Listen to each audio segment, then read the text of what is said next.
Francisco Figueiredo and Malcolm Gordon in the flyweight division.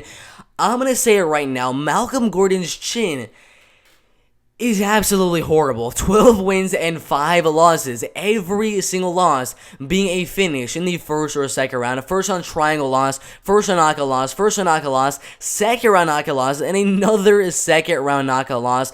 The guy's chin is really, really bad in my opinion. I'm not saying Francisco Figueiredo really has that good of power in his hands with only, I believe, 3 knockouts. Yeah, 3 knockouts on his career. But still, Malcolm Gordon's chin is really not good at all. Francisco Figueiredo could probably beat him on the feet, and in my opinion, he's faster. He's a little bit more powerful. I don't think he's going to get the knockout, but he is a little bit more powerful than Malcolm Gordon is right here.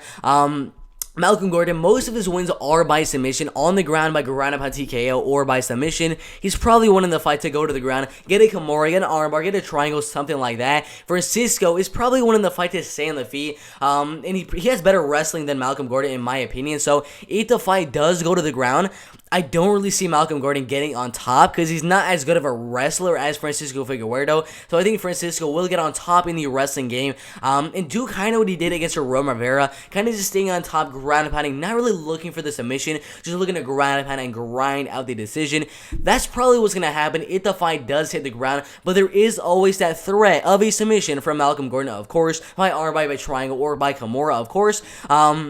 But I just don't see a submission win for Malcolm Gordon right there. I do think the fight does go all the way. I think Francisco goes out there, keeps the fight very, very even on the feet. I think he's a little bit better than Malcolm Gordon in the striking game. And if the fight does stay on the feet, he should probably win the decision.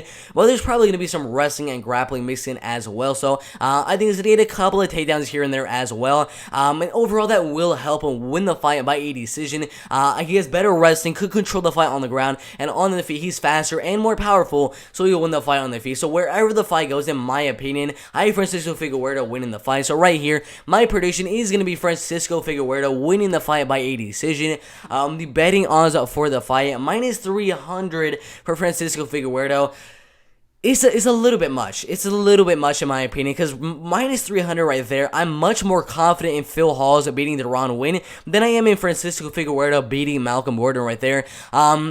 I'm much more confident in a guy like Matthews Gamrot beating Jeremy Stephens than I am Malcolm Gordon, than I am Francisco Figueiredo beating Malcolm Gordon. So there's a lot better fights on here that you could bet on than Francisco Figueiredo at minus 300 that are much, much more likely to win their fights than Francisco winning against Malcolm Gordon right here. So I might just stay away from betting on this fight entirely. I do have Francisco winning the fight, but I probably have him minus 210, minus 220 on the betting odds. I don't think he should be a 3-1 favorite or even close to a 3.5 to 1 favorite. I think that's absolutely insane right there. So, in my opinion, I stay away from the odds, but I definitely do think that Francisco Figueiredo will win the fight by a decision right there. Should be a really, really good fight in the flyweight division right there.